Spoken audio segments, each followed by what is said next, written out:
ಶ್ರೀರಾಮ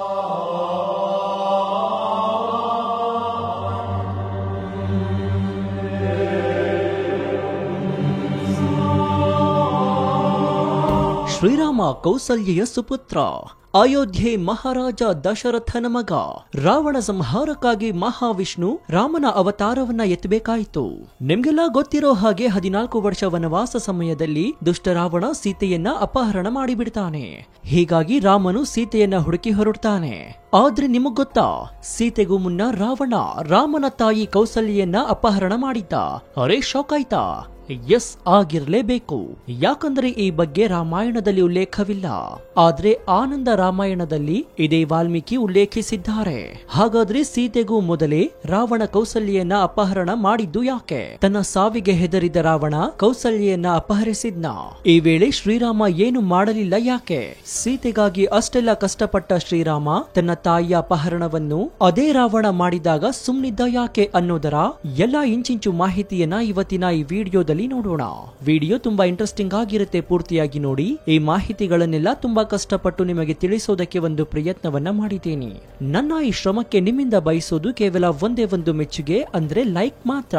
ಕೊಟ್ರ ಲೈಕು, ಜೊತೆಗೆ ನೀವೇನಾದ್ರೂ ರಾಮನ ಭಕ್ತರಾಗಿದ್ರೆ ಜೈ ಶ್ರೀರಾಮ್ ಅಂತ ಕಮೆಂಟ್ ಮಾಡಿ. ಸೊ ಇನ್ಯಾಕ್ ತಡ, ಬನ್ನಿ ಸುದ್ದಿ ಜಾಲದೊಳಗೆ ಹೋಗೋಣ. ವಾಲ್ಮೀಕಿಯ ಮೂಲ ರಾಮಾಯಣವು ದಶರಥ ಮಹಾರಾಜ ಅಯೋಧ್ಯೆಯನ್ನ ಆಳುವುದರೊಂದಿಗೆ ಪ್ರಾರಂಭವಾಗುತ್ತೆ. ರಾಜ ಮತ್ತು ತನ್ನ ಹೆಂಡತಿಯೊಂದಿಗೆ ಅಶ್ವಮೇಧ ಯಾಗವನ್ನ ಮಾಡಲು ಬಯಸ್ತಾನೆ. ಅದು ಬಾಲಕಾಂಡದಲ್ಲಿದೆ. ಆದ್ರೆ ಆನಂದ ರಾಮಾಯಣವು ಅದಕ್ಕಿಂತ ಹಲವು ವರ್ಷಗಳ ಹಿಂದೆ ಹೋಗುತ್ತೆ. ಅಂದ್ರೆ ರಾಮ ಹುಟ್ಟುವುದಕ್ಕೂ ಮುನ್ನ ಏನೆಲ್ಲ ನಡೀತು ಅನ್ನೋದರ ಅಂಶವನ್ನ ಒಳಗೊಂಡಿದೆ. ಕೌಸಲ್ಯೆಯೊಂದಿಗೆ ದಶರಥನ ಮದುವೆ ನಿಶ್ಚಯವಾಗುವ ಸಮಯದಲ್ಲಿ ದಶರಥನು ದೋಣಿಯಲ್ಲಿ ಸರಯೂ ನದಿಯಲ್ಲಿ ಆನಂದಿಸ್ತಾ ಇರ್ತಾನೆ. ಇತ್ತ ರಾವಣ ಒಮ್ಮೆ ಬ್ರಹ್ಮನ ಬಳಿಗೆ ಬಂದು ತನ್ನ ಸಾವು ಹೇಗೆ ಸಂಭವಿಸುತ್ತೆ ಅಂತ ಕೇಳ್ತಾನೆ. ಆಗ ಬ್ರಹ್ಮನು ಕೌಸಲ್ಯ ಮತ್ತು ದಶರಥನ ಮಗ ನಿನ್ನ ಸಾವಿಗೆ ಕಾರಣನಾಗ್ತಾನೆ ಎಂದು ಹೇಳ್ತಾನೆ. ಅಷ್ಟೇ ಅಲ್ಲದೆ ಇನ್ನು 5 ದಿನಗಳಲ್ಲಿ ದಶರಥ ಮತ್ತು ಕೌಸಲ್ಯ ಮದುವೆಯಾಗಲಿದ್ದಾರೆ. ನಿನ್ನ ಸಾವು ನಿಶ್ಚಿತ ಅಂತಾರೆ. ಇದರಿಂದ ಕೋಪಗೊಂಡ ರಾವಣನು ಹಲವಾರು ಅಸುರರೊಂದಿಗೆ ತನ್ನ ಪುಷ್ಪಕ ವಿಮಾನವನ್ನ ಹತ್ತಿ ಅಯೋಧ್ಯೆಗೆ ಹೋಗ್ತಾನೆ. ಹೋದವ ಕೌಸಲ್ಯೆಯನ್ನು ಅವಳ ಮದುವೆಗೂ ಮುನ್ನವೇ ಅಪಹರಿಸಿ ಸಮುದ್ರದ ಮಧ್ಯದಲ್ಲಿರುವ ನಿರ್ಜನ ದ್ವೀಪದಲ್ಲಿ ಪೆಟ್ಟಿಗೆಯಲ್ಲಿ ಇರಿಸ್ತಾನೆ. ನಂತರ ನಾರದ ಮಹರ್ಷಿಗಳು ಆಕೆ ಇರುವ ಸ್ಥಳವನ್ನ ದಶರಥನಿಗೆ ವಿವರಿಸ್ತಾನೆ. ಕೌಸಲ್ಯನ ರಕ್ಷಿಸಲು ತನ್ನ ಸೈನ್ಯವನ್ನು ದಶರಥ ಮಹಾರಾಜ ದಡಕ್ಕೆ ಕರೆತರ್ತಾನೆ. ಸೈನ್ಯದೊಂದಿಗೆ ದೋಣಿಗಳಲ್ಲಿ ಸಾಗರವನ್ನ ದಾಟಲು ಪ್ರಾರಂಭಿಸಿ ಕೌಸಲ್ಯನ ಸೆರೆಹಿಟ್ಟಿರುವ ದ್ವೀಪವನ್ನ ಸಮೀಪಿಸ್ತಾನೆ. ದಶರಥನ ರಕ್ಷಣೆಯ ಪ್ರಯತ್ನವನ್ನ ಕೇಳಿದ ರಾವಣನು ತನ್ನ ರಾಕ್ಷಸ ಸೈನ್ಯವನ್ನ ಕಳಿಸ್ತಾನೆ. ನಂತರ ಯುದ್ಧದಲ್ಲಿ ದಶರಥನ ಸೈನ್ಯವು ನಾಶವಾಗುತ್ತೆ. ಆದ್ರೆ ದಶರಥನು ಮರದ ಹಲಗೆಯ ಮೇಲೆ ಅನೇಕ ದಿನಗಳವರೆಗೆ ಸಾಗರದಲ್ಲಿ ತೇಲುತ್ತಾ ಅಂತಿಮವಾಗಿ ಕೌಸಲ್ಯ ಸೆರೆಯಲ್ಲಿರುವ ದ್ವೀಪಕ್ಕೆ ಬಂದಿಳಿತಾನೆ. ಅಷ್ಟೇ ಅಲ್ಲದೆ ಕೌಸಲ್ಯೆಯನ್ನು ಬಂಧಿಸಲಾಗಿದ್ದ ಪೆಟ್ಟಿಗೆಯ ಮೇಲೆ ಆಕಸ್ಮಿಕವಾಗಿ ಬಂದು ಕೂರ್ತಾನೆ. ಆಗ ನಾರದರು ಮತ್ತು ಇತರ ಋಷಿಗಳು ಬಂದು ಬೇಗನೆ ವಿವಾಹ ಸಮಾರಂಭವನ್ನ ಮಾಡ್ತಾರೆ. ಅಷ್ಟೇ ಅಲ್ಲದೆ ದಶರಥನನ್ನು ಕೌಸಲ್ಯ ಇದ್ದ ಪೆಟ್ಟಿಗೆಯೊಳಗೆ ಹಾಕ್ತಾರೆ. ಇಷ್ಟೆಲ್ಲ ಘಟನೆಗಳು ಆದ್ರೂ ಈ ಬಗ್ಗೆ ತಿಳಿಯದೆ ರಾವಣನು ಇನ್ನು ನನಗೆ ಸಾವಿಲ್ಲ, ದಶರಥನಿಗೆ ಕೌಸಲ್ಯಗೆ ಮದುವೆಯಾಗೋದಿಲ್ಲ, ಹೀಗಿರುವಾಗ ಅವರಿಗೆ ಮಕ್ಕಳೇ ಆಗೋದಿಲ್ಲ, ಮಕ್ಕಳು ಆಗಿಲ್ಲವೆಂದ್ರೆ ನನಗೆ ಸಾವು ಸಂಭವಿಸುವುದಿಲ್ಲ ಅಂತ ರಾವಣನು ಸಂತೋಷದಿಂದ ಬ್ರಹ್ಮನ ಬಳಿ ಹೋಗ್ತಾನೆ. ದಶರಥನನ್ನ ಕೊಂದು ಕೌಸಲ್ಯೆಯನ್ನ ಪೆಟ್ಟಿಗೆಯಲ್ಲಿ ಬಂಧಿಸಿದ್ದೇನೆ. ಹೇ ಬ್ರಹ್ಮದೇವ, ನಿಮ್ಮ ಭವಿಷ್ಯವೇ ಸುಳ್ಳಾಯಿತು. ನನ್ನ ಸಾವು ದಶರಥ ಕೌಸಲ್ಯಗೆ ಹುಟ್ಟುವ ಮಗನಿಂದ ಅಂತ ಹೇಳಿದ್ರೆ, ಆದ್ರೆ ಅದು ಆಗದೇ ಇರುವಂತೆ ಮಾಡಿದ್ದೇನೆ. ಈಗ ನನಗೆ ಸಾವೇ ಇಲ್ಲ, ಜೊತೆಗೆ ನಿಮ್ಮ ಮಾತುಗಳು ಸುಳ್ಳಾಗಿವೆ ಅಂತ ಹೇಳ್ತಾನೆ. ಈ ವೇಳೆ ಬ್ರಹ್ಮದೇವನು, ನನ್ನ ಮಾತು ಯಾವಾಗಲೂ ಸತ್ಯವಾಗಿದೆ ರಾವಣ, ಈಗಾಗ್ಲೇ ನಿನ್ನ ಸಾವು ನಿನ್ನನ್ನ ಹುಡುಕ್ತಾ ಇದೆ ಅಂತಾನೆ. ಅಷ್ಟೇ ಅಲ್ಲದೆ ಆ ಪೆಟ್ಟಿಗೆಯನ್ನ ತನ್ನ ಮತ್ತು ರಾವಣನ ಸನ್ನಿಧಿಗೆ ತಂದು ತೆರೆಯುತ್ತಾನೆ. ಪೆಟ್ಟಿಗೆಯಲ್ಲಿದ್ದ ದಶರಥ ಮತ್ತು ಕೌಸಲ್ಯನ ನೋಡಿ ರಾವಣನು ಅವಮಾನಿತನಾಗ್ತಾನೆ. ಅವರಿಬ್ಬರನ್ನು ಕೊಲ್ಲಲು ಕೂಡ ಯೋಚಿಸ್ತಾನೆ. ಆದ್ರೆ ಅವನ ಹೆಂಡತಿ ಮಂಡೋದರಿ ಅದನ್ನ ತಡಿತಾಳೆ. ಅಂತಿಮವಾಗಿ ದಶರಥ ಮತ್ತು ಕೌಸಲ್ಯೆ ಅಯೋಧ್ಯೆಗೆ ಹೋಗ್ತಾರೆ. ಇದಾದ ನಂತರ ಕೌಸಲ್ಯ ರಾಮನಿಗೆ ಜನ್ಮ ನೀಡ್ತಾಳೆ. ಇಷ್ಟೆಲ್ಲ ಆದ್ಮೇಲೆ ರಾವಣನು ಅಂತಿಮವಾಗಿ ಘೋರ ತಪಸ್ಸನ್ನ ಮಾಡಲು ಗೋಕರ್ಣಕ್ಕೆ ಹಿಂತಿರುಗ್ತಾನೆ. ಕಠಿಣ ತಪಸ್ಸಿನಿಂದ ಬ್ರಹ್ಮನಿಂದ ವರವನ್ನ ಪಡಿತಾನೆ. ಇದರಿಂದ ತನ್ನನ್ನು ಮನುಷ್ಯರನ್ನ ಹೊರತುಪಡಿಸಿ ಎಲ್ಲರಿಗೂ ಅಜಯನನ್ನಾಗಿ ಮಾಡಿತು. ಹೀಗೆ ರಾವಣನನ್ನ ಸೋಲಿಸುವ ಸಲುವಾಗಿ ವಿಷ್ಣುವು ಶ್ರೀರಾಮನಾಗಿ ಅವತರಿಸ್ತಾನೆ. ಆದ್ರೆ ಈ ಕಥೆಯು ಆನಂದ ರಾಮಾಯಣವನ್ನು ಹೊರತುಪಡಿಸಿ ವಾಲ್ಮೀಕಿ ರಾಮಾಯಣ ಮತ್ತು ಇತರ ರಾಮಾಯಣದಲ್ಲಿ ಉಲ್ಲೇಖವಾಗಿಲ್ಲ. ಅಷ್ಟೇ ಅಲ್ಲದೆ ಅನೇಕ ವಿದ್ವಾಂಸರು ಈ ಕಥೆಯನ್ನ ತಿರಸ್ಕರಿಸಿದ್ರು. ಹೀಗಾಗಿ ಆನಂದ ರಾಮಾಯಣದ ಪ್ರಕಾರ ರಾವಣನು ಸೀತೆಯನ್ನು ಅಪಹರಿಸುವುದಕ್ಕೂ ಮುನ್ನವೇ ರಾಮನ ತಾಯಿ ಕೌಸಲ್ಯನ ಅಪಹರಿಸ್ತಾನೆ. ಇನ್ನು ಈ ಅಪಹರಣದ ನಂತರ ರಾವಣ ಸೀತಾಪಹರಣ ಮಾಡ್ತಾನೆ. ಅಂದು ವನವಾಸದಲ್ಲಿದ್ದಾಗ ತನ್ನ ತಂಗಿಯ ಮೂಗು ಕತ್ತರಿಸಿದ ಕಾರಣ ರಾವಣನು ಮಾರುವೇಷದಲ್ಲಿ ಬಂದು ಸೀತೆಯನ್ನ ಅಪಹರಣ ಮಾಡ್ತಾನೆ. ಆದ್ರೆ ಈ ಮೂಲಕವೇ ತನ್ನ ಸಾವನ್ನ ಬರಮಾಡಿಕೊಂಡಂತಾಗುತ್ತೆ. ಯಾಕಂದ್ರೆ ರಾವಣನಿಗೆ ಬ್ರಹ್ಮ ಹೇಳಿದ್ದ, ದಶರಥ ಕೌಸಲ್ಯಗೆ ಹುಟ್ಟಿದ ಮಗುವಿನಿಂದ ನಿನ್ನ ಸಾವು ಅಂತ. ಅದೇ ಕಾರಣಕ್ಕೆ ಕೌಸಲ್ಯಾಪಹರಣ ಮಾಡಿ ಅದರಲ್ಲಿ ಸೋತಿದ್ದ. ಆದ್ರೆ ಇಲ್ಲಿ ಸೀತೆಯನ್ನ ಅಪಹರಣ ಮಾಡಿ ರಾಮನ ಕೋಪಕ್ಕೆ ಗುರಿಯಾಗಿದ್ದ. ಕೌಸಲ್ಯ ಅಪಹರಣವಾದಾಗ ದಶರಥ ಮಹಾರಾಜ ಆಕೆಯನ್ನ ಹುಡುಕಿ ಹೋದ್ರೆ, ಸೀತೆಯನ್ನ ಅಪಹರಣ ಮಾಡಿದಾಗ ಆಕೆಯನ್ನ ಹುಡುಕಿ ರಾಮ ಹೋಗಿದ್ದ.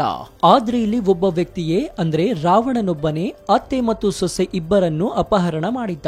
ಈ ಬಗ್ಗೆ ಆನಂದ ರಾಮಾಯಣದಲ್ಲಿ ಉಲ್ಲೇಖಿಸಲಾಗಿದೆ.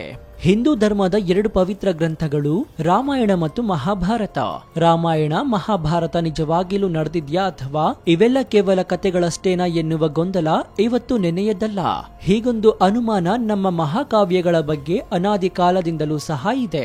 ರಾಮಾಯಣ ಮಹಾಭಾರತ ಹಲವಾರು ಕವಿಗಳ ಕಲ್ಪನೆಯಲ್ಲಿ ರಚಿತವಾದ ಕಥೆಗಳೆಂದು ಕೆಲವರು ಹೇಳ್ತಾರೆ. ರಾಮಾಯಣ ಎನ್ನುವುದು ಸತ್ಯವೋ ಅಥವಾ ಸುಳ್ಳೋ ಎನ್ನುವ ಅನುಮಾನಗಳ ಬೆನ್ನಲ್ಲೇ ಅವುಗಳು ಖಂಡಿತವಾಗಿಯೂ ಸತ್ಯ ಎನ್ನುವ ವಿಷಯಕ್ಕೆ ಬೆಂಬಲ ನೀಡುವಂತೆ ಹಲವಾರು ಸಾಕ್ಷ್ಯಾಧಾರಗಳು ಮತ್ತು ಪುರಾವೆಗಳು ಸಿಕ್ಕಿವೆ.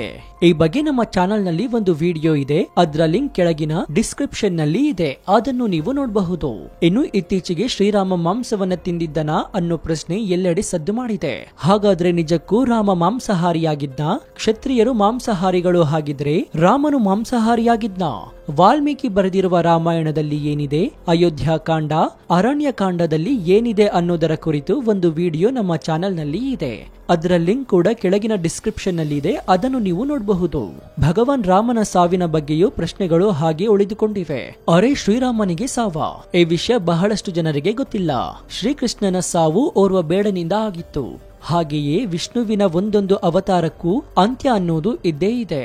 ಆದ್ರೆ ಶ್ರೀರಾಮನ ಅಂತ್ಯ ಹೇಗಾಯ್ತು ಅನ್ನೋದರ ವಿಷಯವನ್ನು ನೀವು ಎಲ್ಲಿ ಕೂಡ ಕೇಳಿರೋದಿಲ್ಲ. ರಾಮನಿಗಾಗಿ ಲಕ್ಷ್ಮಣನ ಅಂತ್ಯವಾದ್ರೆ ಲಕ್ಷ್ಮಣನ ಅಂತ್ಯದಿಂದಲೇ ಶ್ರೀರಾಮನ ಅಂತ್ಯವಾಯಿತು ಅಂದ್ರೆ ನೀವು ನಂಬ್ತೀರಾ? ಹಾಗಾದ್ರೆ ದೇವರಿಗೂ ಅಂತ್ಯ ಅನ್ನೋದು ಇದೆಯಾ? ಹಿಂದೂ ಧರ್ಮದಲ್ಲಿ ಉಲ್ಲೇಖಿಸಿರುವಂತೆ ರಾಮನ ಅಂತ್ಯ ಹೇಗಾಯ್ತು ಅನ್ನೋದರ ಕುರಿತು ನಮ್ಮ ಚಾನೆಲ್ ನಲ್ಲಿ ಒಂದು ವಿಡಿಯೋ ಇದೆ, ಅದರ ಲಿಂಕ್ ಕೆಳಗಿನ ಡಿಸ್ಕ್ರಿಪ್ಷನ್ ನಲ್ಲಿ ಇದೆ, ಅದನ್ನು ಕೂಡ ನೀವು ನೋಡಬಹುದು. ಇನ್ನು ಅಯೋಧ್ಯೆಯಲ್ಲಿ ಶ್ರೀರಾಮನ ಪ್ರಾಣ ಪ್ರತಿಷ್ಠಾಪನೆಯ ವೇಳೆ ಒಂದು ಪವಾಡ ನಡೆದಿದೆ. ಶ್ರೀರಾಮನ ಕಣ್ಣಿಗೆ ಕಟ್ಟಿದ್ದ ಬಟ್ಟೆಯನ್ನು ತೆರೆದ ಕೂಡಲೇ ಕನ್ನಡಿ ಒಡೆದು ಹೋಗಿದೆ.